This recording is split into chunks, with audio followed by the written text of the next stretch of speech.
안녕하세요. 오늘은 분갈이에 대해서 한번 얘기를 나눠볼까 합니다. 저는 이 많은 제라늄 화분이나 아니면 다른 화분들을 키우면서 분갈이를 그렇게 많이 해주는 편은 아니에요. 자주 하는 편은 아닌데 2년에 한 번 아니면 3년에 한 번 정도 이 화분의 크기에 따라서 그리고 식물이 자람 환경에 따라서 분갈이를 해주고 있거든요.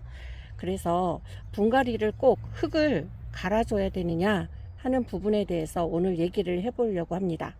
사실 이 흙은 이 화분에 들어있는 이 흙은 그렇게 오래 식물한테 영양분을 공급을 못 해줘요. 어차피 화분에 있는 흙은 요만큼 뿐이 안 되고요. 그리고 그 흙은 길어봐야 한 2달 정도면 영양분이 다 소실이 됩니다. 그래서 이 흙은 사실 식물이 지탱할 수 있고 식물이 자라날 수 있는 환경, 뿌리를 내릴 수 있는 환경을 주다 뿐이지 그 외에는 화분에 키우는 식물은 영양분이나 물이나 이게 다 사람이 해줘야 합니다. 그래서 이 식물이 지금 꼭 분갈이를 해야 되는 시기, 그러니까 흙을 자주 갈지 않아도 된다는 얘기거든요. 꼭 분갈이를 해야 되는 시기는 3개 정도로 구분할 수가 있습니다. 그거는 뭐냐면 식물이 가분수일 때, 이 화분 대비, 이 지금 화분 대비 식물이 너무 크게 자랐거나, 지금 요 정도는 식물, 이렇게 화분 대비 식물이 참 예쁘죠. 지금 사이즈도 앙증맞고, 네, 괜찮습니다. 근데 화분 대비 식물이 너무 높이가 높아가지고, 이게 가분수일 때, 그때는 화분을 좀, 미관상 안 좋으니까 길쭉한 걸로 좀 바꿔야겠죠. 그리고 2번째는 물을 위로 줬을 때 물이 안 스며들고 여기 화분 위에 고이는 경우가 있습니다. 이렇게 고여서 한참 만에 물이 내려가는 때가 있어요. 그거는 왜 그러냐면 이 화분에 뿌리가 가득 차가지고 물이 내려가는 공간이 없는 경우이거나 아니면 얘가 흙이 통기성이 너무 배수성이 너무 안 좋아서 물이 안 빠지는 경우, 막 진흙 같은 게 들어가 있을 경우 그렇거든요. 그럴 경우에는 화분을 갈아줘야 됩니다. 흙갈이를 해줘야 되죠. 그리고 3번째는 식물이 죽을 것 같을 때예요. 이렇게 봤는데 식물이 지금 얘네는 꽃도 잘 피고 너무 쌩쌩하잖아요. 잎사귀도 그냥 쌩쌩하고 이럴 때는 분갈이를 굳이 해줄 필요가 없죠. 괜히 이럴 때 분갈이를 오히려 해준다고 만지면 어떻게 될까요? 얘네가 몸살을 합니다. 뿌리가 건드려졌기 때문에. 그래서 오히려 환경이 안 좋아져요. 그래서 분갈이 할 때는 딱 식물이 가분수일 때, 그 다음에 물이 잘 안 스며들고 고여 있을 때, 그 뿌리가 가득 차서 그렇게 된 경우, 그 다음에 흙이 진흙이나 이런 물이 안 빠지는 흙이 많아서 식물이 숨을 쉬기 힘들 때, 그 다음에 식물이 시들시들하고 죽을 것 같을 때, 네, 이렇게 3가지로 정리할 수가 있고요. 또 한 가지가 있습니다. 4번째는 뭐냐면 물을 줬는데 이틀이나 3일 만에 얘가 다시 잎사귀가 물이 주면 쌩쌩하다가 이틀이나 3일뿐이 안 됐는데 다시 시들시들해져요. 물이 금방 고파져요. 그러면 이거는 분갈이를 해줘야 됩니다. 그때는 그 흙이 너무 적어가지고 이 뿌리가 물을 빨리 흡수하는 바람에 이게 금방 시드는 거거든요. 그래서 그때는 좀 더 큰 화분으로 흙을 좀 더 채워서 얘가 오래 버틸 수 있도록 분갈이를 해줘야 됩니다. 자, 그러면 분갈이를 할 때 주의사항이 또 있겠죠. 자, 분갈이 할 때 시기는 어떨까요? 시기는 식물에 따라 다르지만 대부분은 봄이나 가을, 그 중에서도 하나 고르라 그러면 봄이 좋습니다. 그렇게 해서 봄에 분갈이를 하면, 자, 분갈이 한 후에는 어떻게 해야 할까요? 봄에 분갈이 하면 밤낮 온도가 많이 달라지죠. 그 분갈이 하고 나서는 15도에서 20도 정도의 따뜻한 곳에 놔두는 게 좋습니다. 여름에는 당연히 한여름에 만약 분갈이를 할 일이 있으면 시원하게 해줘야겠죠. 근데 봄에 분갈이를 한다 그러면 15도에서 20도 정도 되는 따뜻한 곳에 놔주기를, 네, 그렇게 부탁드리고요. 그 다음에 분갈이를 할 때는 이 위아래 흙을 털어주고, 이렇게 만약 흙을 뺐어요. 이 제라늄은 지금, 네, 이렇게 옆에 하얀 뿌리가 잘 나와 있습니다. 그래서 일로 지금 하고 있는데 위아래 흙을 이렇게 털어주고, 이 흙을 얘가 갖고 있는 흙의 80%는 갖고 가야 돼요. 여기에서 막 한 50% 반뚝 잘라서 하면 얘가 몸살을 합니다. 그 몸살하는 과정에서 뿌리가 상할 수도 있어요. 그리고 애가 잘못될 수도 있거든요. 그래서 얘 식물들은 요 하얀 뿌리 있잖아요. 요 잔뿌리로 영양분을 흡수하고 물을 흡수하는 거예요. 굵은 뿌리는 자기 몸을 지탱하는 거고, 그렇기 때문에 이 하얀 잔뿌리가 상하지 않게 80%는 가져가면서 네, 분갈이를 해주셔야 되고요. 그리고 요 밑에 하얀 잔뿌리 이런 거는 살살 조금은 이렇게 조금은 풀어주는 게 좋습니다. 그래서 80% 정도는 지금 가져갈 거고요. 그 다음에 화분이 커졌어요. 그러면 흙의 양이나 물 주는 시기가 달라지기 때문에 초보자는 조금 큰 화분, 그 다음에 고수 같은 분들은 두세 치수 큰 것으로 해도 상관이 없죠.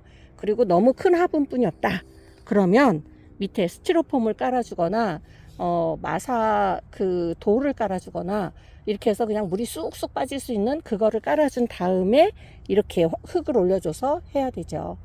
이렇게 지금 얘 제라늄 여기 벌써 꽃대가 아직도 지금 장마 시작인데 오늘이 7월 7일이거든요.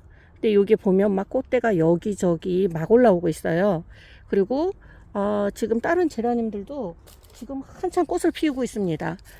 아까 보여드렸던 얘 보시면 지금 막 엄청 꽃이 피고 있죠. 여기 밑에도 이렇게 아직도 꽃대가 많이 물고 있고요.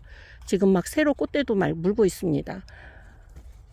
요즘 저뿐만 아니라 우리 모든 제라늄 사랑하시는 분들, 식물 사랑하시는 분들은 아마 꽃 보느라고 참 행복한 시간들을 보낼 것 같습니다. 이렇게 오늘 분갈이에 대해서 이게 쓰러졌네요. 분갈이에 대해서 오늘 말씀드려 봤는데, 이 분갈이 흙, 그냥 비싼 흙을 매번 사서 또 분갈이 하려면 얼마나 힘들어요. 근데 그러실 필요 없다는 거. 그 대신 그러면 식물은 어떻게 사느냐? 저 같은 경우는 요 야외에 있는 화분에는요, 요 유박비료를 이렇게 주고 있습니다. 이렇게 보면 동글동글한 거 있거든요.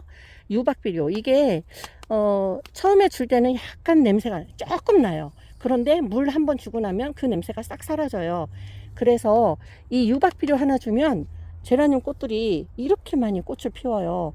얘 지금 빨간 거 레드가 여기에서 하나 둘셋넷 다섯 여섯 일곱 여덟 아홉 열 열하나 열둘 열세 송이, 지금 꽃대만 요거를 한 송이라고 쳤을 때 13송이를 지금 달고 있습니다. 근데 요것도 다 잘라주면 또 얘가 이렇게 많이 꽃대를 올려요. 그래서 그만큼 이 흙을 분갈이를 안 해주고 영양제로만 해도 이렇게 꽃을 잘 피울 수 있다, 잘 자랄 수 있다. 그러면 제가 여기에만 있는 거 아니죠. 화분이 집에 베란다에도 많거든요. 집에 베란다는 이렇게 냄새나는 유박비료를 이런 걸 올려줄 수가 없잖아요. 그럼 어떻게 하느냐? 알비료를 줍니다. 알비료가 2달에 한 번 주는 게 있고 6개월 가는 게 있어요. 그거를 신경 써서 주면 됩니다. 알비료를 위에 올려주고 물 줄 때마다 조금씩 그 영양분이 알비료에서 빠져나가거든요. 영양분 다 빠져나가면 빈 껍데기만 남아요. 알비료 동그란 거 조그만 게 안이 다 보일 정도고 바삭바삭 부스러지면 그때 다시 또 알비료를 주면 되고요. 그런 식으로 보충을 해주면 됩니다. 그러면 흙가리를 할 필요가 없죠. 흙가리를 할 때는 아까 제가 말씀드린 4가지 경우 그때만 해주시면 됩니다. 네, 그래도 저는 얘 지금 흙가리 해준 지 2년이 넘었어요. 그래도 이 조그만 화분이지만 여기서 이렇게 잘 자라고 있고요. 과습 때문에 제라늄은 좀 화분을 작게 쓰는 게 저는 좋더라고요. 모양도 예쁘지만. 그래서 뭐 제라늄이 그렇게 뿌리가 많이 이렇게 막 뻗치고 그러는 편은 아니거든요. 그래서 저는 이렇게 하얀 연질 화분을 많이 선호하는 편인데 이렇게 잘 자라고 있다는 거 말씀드리면서, 화분 분갈이 너무 고생하지 마시고 오히려 비료나 아니면 영양제 주는 거에 그냥 조금만 신경을 쓰시고, 그리고 하나 더 팁을 말씀드리면은요, 저는 이렇게 이게 직접 뿌리에 닿게 영양제를 뿌리에 닿게 이렇게 땅 속으로 주면은 오히려 안 좋거든요. 위에다가 이렇게 주고 물로 인해서 흘러내려가고 그리고 영양제로 인해서 뿌리가 탈 염려도 없고 좋은데, 가끔 가다가 이 흙이 오래되면, 왜냐면 계속 위에서 물을 주잖아요. 그러면 이 흙이 굳어져요. 그러면 여기가 산소나 물이 들어가는 길이 생겨요. 그러면 다른 흙이 옆에 있는 길 말고 다른 흙에는 물이 안 젖어들 수가 있거든요. 그래서 가끔 우리가 농업에서는 경운이라고 그러는데, 이렇게 흙을 이렇게 파주는, 이렇게 파줘서 이렇게 부드럽게 위를 부드럽게 해주면은요, 얘가 훨씬 잘 자랍니다. 이거는 제가 모든 식물 화분에 적용을 해봤는데 정말 저렇게 경운을 해주면 해줄수록 산소도 공급이 잘 되고 물도 쑥쑥 잘 내려가고 물길도 생기지 않고 정말 좋습니다. 그래서 이런 방법으로 분갈이에 한번 신경을 써 주시면 저처럼 이렇게 꽃도 예쁘고 아주 많이 볼 수 있고 오래 볼 수 있고 잎사귀들도 이렇게 막 이렇게 도장하지 않고 이렇게 아주 크기도 알맞게 잘 자라고 그럴 겁니다. 네, 오늘도 영상 시청 감사하고요. 행복한 하루 되시길 바랍니다. 안녕히 계세요.